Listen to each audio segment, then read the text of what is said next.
अस्सलाम वालेकुम एवरीवन। इस वीडियो के लिए बहुत ज्यादा रिक्वेस्ट आई है। जब हम बात करते हैं स्टॉक मार्केट में कुछ भी खेल करने की, सो बेसिकली आप दो चीजों के बारे में सोचते हैं, या तो इन्वेस्टिंग या फिर ट्रेडिंग। देखिए, इन्वेस्टिंग का मतलब ये होता है कि आज स्टॉक खरीद लो और एक लंबे टाइम के लिए उसे छोड़ दो, और इन्वेस्टिंग के लिए हम करते हैं फंडामेंटल एनालिसिस। दूसरा तरीका होता है ट्रेडिंग का। ट्रेडिंग में प्रीडोमिनेटली होता है टेक्निकल एनालिसिस। ट्रेडिंग में फर्दर तीन टाइप की ट्रेडिंग होती है, फ्यूचर एंड ऑप्शंस होती है, इंट्राडे होती है और स्विंग ट्रेडिंग होती है। सो इन्वेस्टिंग इज हलाल अगर आप हलाल स्टॉक्स में इन्वेस्ट कर रहे हैं, एंड स्विंग ट्रेडिंग इज हलाल।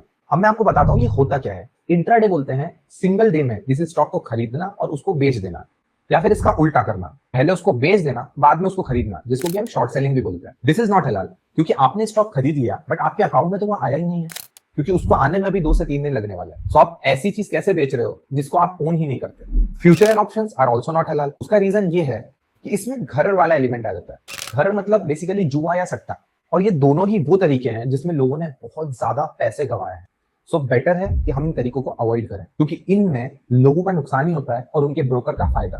थर्ड टाइप की ट्रेडिंग जिसकी हम आज बात करने वाले हैं, that is swing trading. Swing trading एक ऐसे तरीके की ट्रेडिंग होती है जिसमें जो टाइम पीरियड होता है ये 1 हफ्ता, 1 महीना या कभी कभी महीनों तक या फिर सालों तक हो सकता है। इंपॉर्टेंट ये है कि स्विंग ट्रेडिंग हम सिर्फ हलाल स्टॉक्स में करें। फॉर एग्जाम्पल, अगर मैंने कोई स्टॉक खरीद लिया है तो मैं उस स्टॉक को 1 हफ्ते, 1 महीने या जब तक मैं चाहूं होल्ड करूंगा। स्विंग ट्रेडिंग में हम profit and loss levels decide करते हैं। लेट्स से मैंने कोई स्टॉक खरीदा और मैंने टारगेट बनाया कि अगर ये स्टॉक 1 हफ्ते में 7% प्रॉफिट दे देगा तो मैं इस स्टॉक को सेल कर दूंगा। So no matter what happens, मैं इस पर टिके रहूंगा।